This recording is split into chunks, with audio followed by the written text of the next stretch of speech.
Hey y'all, you are watching the first ever Miss Congeniality extended interview. I've had a lot of people ask me if they could see more from people that I interview on the show, and I think Lacey, of most people, this is going to be the most popular. So if you didn't watch the show, Lacey Broussard is the Multi-Orgasmic Mama. She is a sex coach. She helps women and men with developing more deeper, better pleasure in the bedroom. So welcome again to my show. We are going to be talking about the most important thing that women ask you, and what is that? Yeah, how to get out of your head during sex. Such a problem. You'd be surprised how many women ask me. I'm not surprised because that is something I suffer from. I mean, we spend all day, especially professional women, in a very masculine role, and we are not even aware of it. Mm-hmm. So true. Yeah, we get praised a lot for like being in our head, being, doing all of the things and how much we can accomplish, and it becomes a big challenge in the bedroom when you're like, oh wait, I just want to drop that and really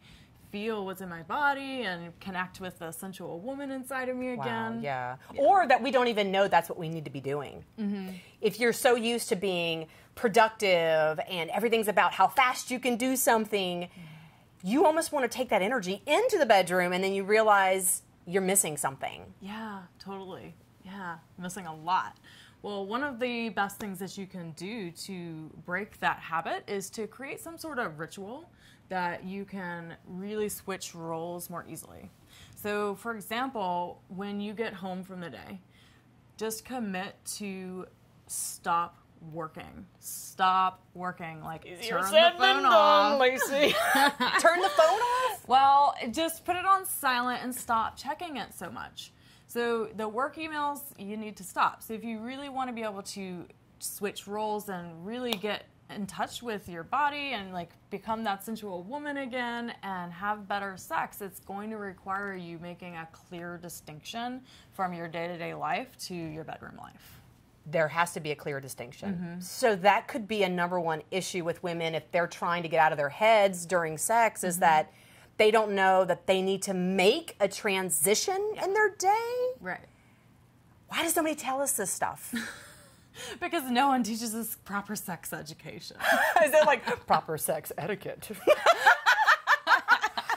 Okay, so a ritual, what do you do to transition on your day? Well, going and taking a nice shower and really connecting with my body in the shower. Like, we often just get in the shower, just take a shower and get it done with. It's a chore, right? But you can make it like a more sensual ritual. And when you get out and you put lotion on, a lot of us wear lotion, and us ladies, of course. I always incorporate breast massage into what I'm doing. So you're putting your lotion on, you're helping your skin, but you're also being in touch with your body. Yeah, so I use Do we not touch our bodies enough? No, we don't. I was wondering. Yeah, so just doing like a daily breast massage can really help you to get into your body more and to feel like a more sensual woman inside. Absolutely. What else? Okay, so you take a shower. What else do you do? So then I do use coconut oil to lather up and get moisturized, and I do a breast massage.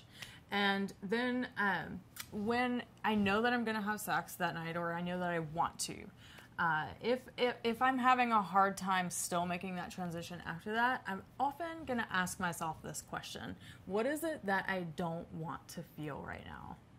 What is it that I don't want to feel? Yeah. So if you're feeling really excited or you're feeling really anxious, the answer would be, I don't want to feel anxious?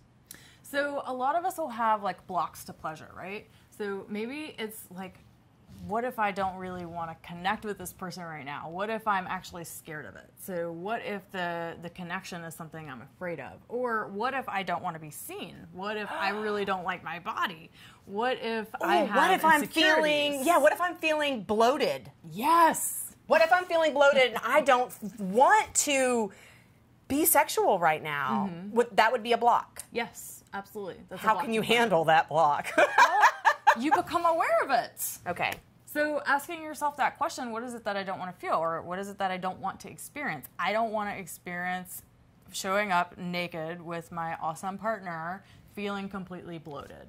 Okay. So just the awareness of that is going to help you to say, oh my gosh, that's so ridiculous. My partner has been with me for 5, 10, 20 years, whatever. Like, he's not going to think I'm crazy just because I'm bloated and I'm on my period. Like, you know, it's going to be okay.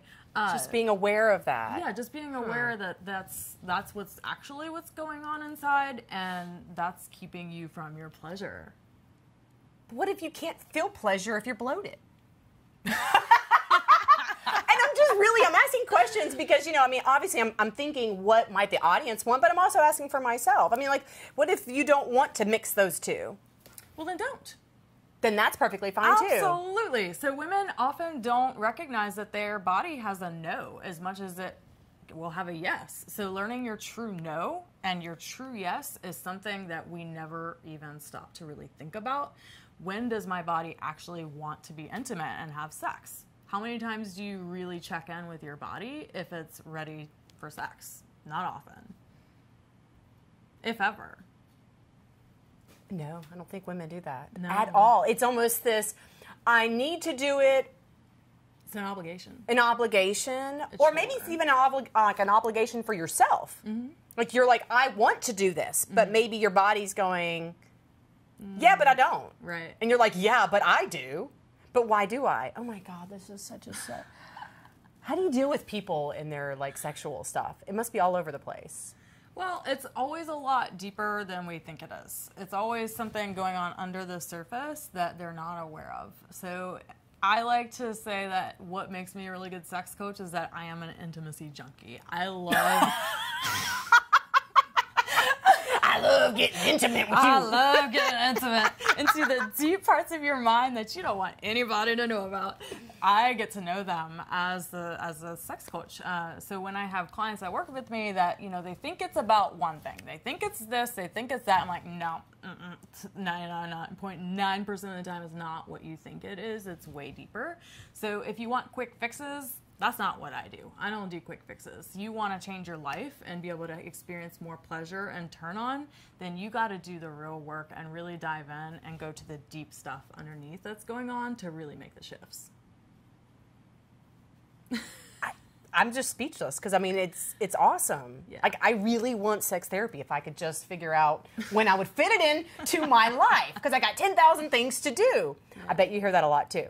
Yeah, time and money, everything's about that. But when it's a priority and when you recognize like people spend so much money on clothes, on looking great, on their body, their physical appearance, but they, you know, are they going to invest in their sex life? Like, it's kind of crazy to think about it. Like, why wouldn't you invest in your sex life? Like, you're going to be with this person probably until you die. Like, of course it's going to be a great investment. Like, you are your best investment. Yeah, and then just the pleasure. I mean, like, getting out of your head, which is the whole topic of this video.